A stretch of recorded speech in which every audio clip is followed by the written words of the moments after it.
வயசுக்கு குச்சிக்குள்ள உட்கார்ந்துட்டு இருந்த பிள்ளையவா நான் குண்டு கட்டா தூக்கிட்டு போய் சோளக்காட்டுல வச்சு கற்பழிச்ச மாதிரி எல்லாரும் கதறிட்டு இருக்கீங்க. இப்படி ஒரு ஸ்டேட்மெண்ட்டை ஒரு தமிழ்நாட்டுடைய அங்கீகரிக்கப்பட்ட அரசியல் கட்சியுடைய தலைவர் சீமான் பேசுறாரு. இவர் சமீப காலமா தந்தை பெரியார ரொம்ப மோசமா அவதூறு பண்ணிட்டு இருக்காரு.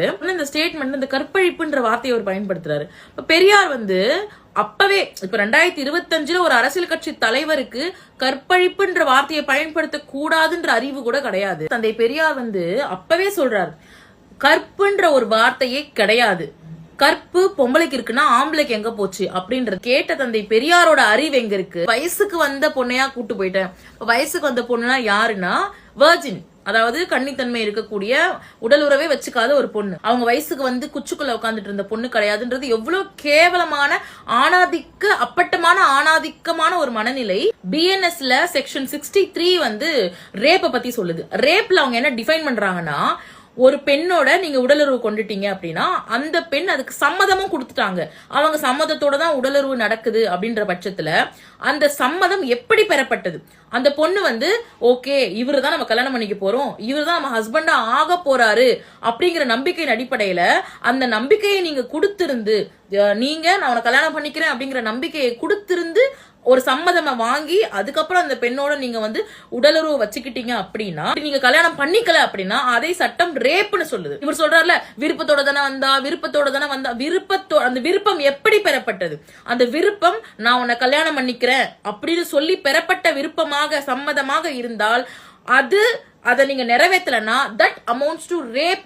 2 finger டெஸ்ட்னு ஒன்னு சொல்லுவாங்க. அது என்னன்னா, ஒரு பெண் கன்னித்தன்மையோட இருக்காங்களா இல்லையான்னு சொல்லி மருத்துவர்கள் 2 fingers அவங்களுடைய யோனில உள்ள விட்டுட்டு அவங்களோட ஹைமன் கிழிஞ்சிருக்கா இல்லையா டெஸ்ட் பண்ணுவாங்க. இந்த டெஸ்ட் முழுக்க முழுக்க அறிவியலுக்கு புறம்பானது. இப்படி பண்றது மூலமா ஒரு பெண்ணுடைய கண்ணியமும் ஒரு பெண்ணுடைய தனி உரிமையும் பாதிக்கப்படுது. ஒரு பெண் கன்னித்தன்மையோட இருந்தாதான் அவன் மேல பாலியல் குற்றம் நடந்தா அது தப்பு அப்படின்னும், கன்னித்தன்மை அற்ற ஒரு பெண் ஏற்கனவே உடலுறவு வச்சுக்கிட்ட ஒரு பெண்ணுக்கு ரேப் நடந்தாலோ பாலியல் ரீதியா துன்புறுத்துதல் நடந்தாலோ அது கணக்கில்லைன்னு சொல்றது ஒரு கேவலமான ஒரு முறைன்னு சொல்லி சுப்ரீம் கோர்ட் இதை பேன் பண்றாங்க.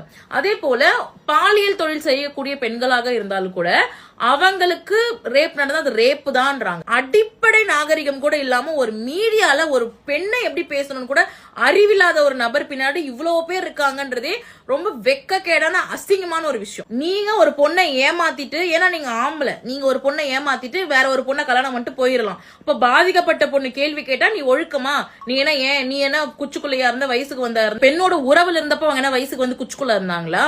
அப்ப ஒரு பெண்ணோட உங்களுக்கு தேவைன்னும் போது ஒரு பெண்ணுடைய பாலியல் ஒழுக்கம் உங்களுக்கு தேவையில்ல. அந்த பெண் உங்களை கேள்வி கேட்டா, உங்ககிட்ட நியாயம் கேட்டா நீ ஒழுக்கமா, நீ என்ன என்கிட்ட முதல் மாட்டி வந்த, நீ வயசுக்கு வந்த பொண்ணா இப்படின்னு ஒரு கேவலமான பேச்சு. இன்னொன்னு, உண்மையா காதலிக்கிறவங்க யாராவது இது மாதிரி பண்ணுவாங்களா? மறுபடியும் எமோஷனல் அட்டாக். உண்மையா காதலிக்கிறத பத்தி நீங்க பேசலாமா? ஒரு பெண்ணை விட்டுட்டு போனதுக்கு அப்புறம் நீ நடுத்தரில் விட்டுட்டு போயிட்ட, அப்புறம் அந்த பொண்ணு உன்னை உண்மையா காதலிச்சா உனக்கு என்ன, காதலிக்கலன்னா உனக்கு என்ன? இவங்க நடுத்தரில் விட்டு போயிடலாமா? இப்ப அந்த பொண்ணு கேள்வி கேட்டா, அவ என்ன உண்மையா காதலிச்சா இப்படி முச்சந்தில நிப்பாட்டி திட்டுவாளா?